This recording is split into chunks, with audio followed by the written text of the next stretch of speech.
Chris, and today we're going to be assembling the Monster High electric scooter from Dynacraft. Assembly is easy and should only take about 20 minutes. After the initial charge, your monster will be ready to ride.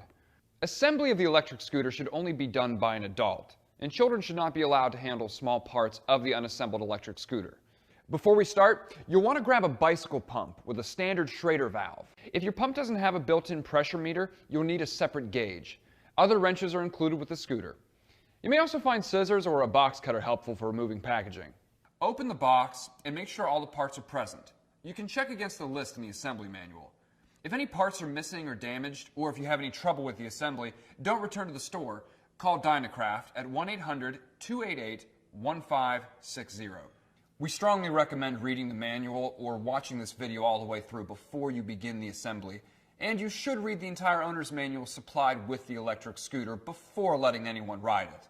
This video is not a substitute for the manual, which contains some very important information for the safe use of the electric scooter. Let's get started. First, we'll install the handlebar steerer tube onto the frame. Slide the clamp to the bottom of the tube, placing the opened end in the same direction as the slot. Push down this button and slide the steerer tube into place. Make sure the button pops out of the locator hole, which positions everything properly. Using the 5mm Allen key and 10mm wrench, tighten the clamp bolts, alternating each turn for even tightening. It's important that you don't tighten one all the way before moving on to the next. You also don't want to over-tighten anything. With any nuts and bolts, stop when they are firmly seated. Now we'll attach the handlebar.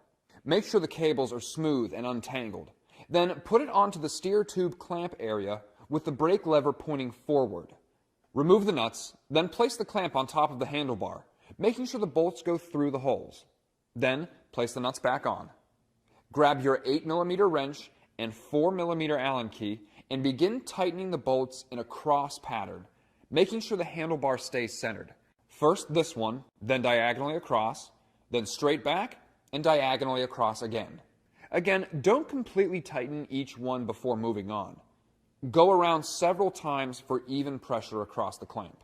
Attach the cable clips to the handlebar steerer tube and pop the cables into place. Now it's time to pump up the front tire. Check the sidewall for the recommended PSI, then hook up the pump and stop before you reach the maximum number. You should regularly check your tire pressure before riding.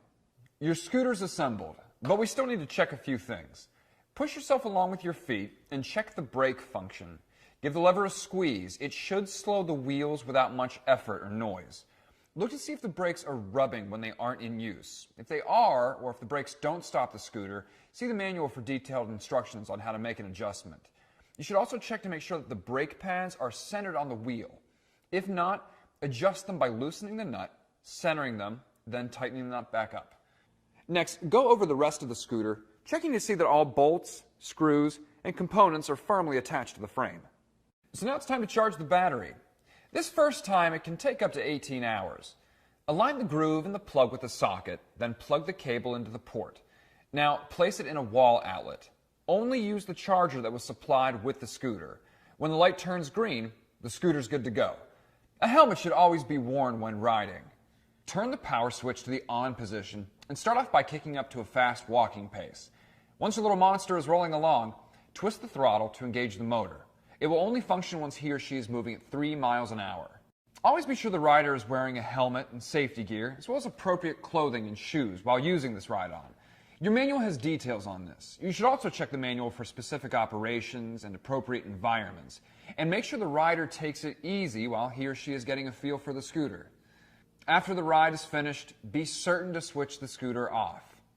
So that's the assembly of the Monster High electric scooter. Remember, if you have any questions or problems during assembly, don't hesitate to call Dynacraft. Now get going in ghoulishly fun style.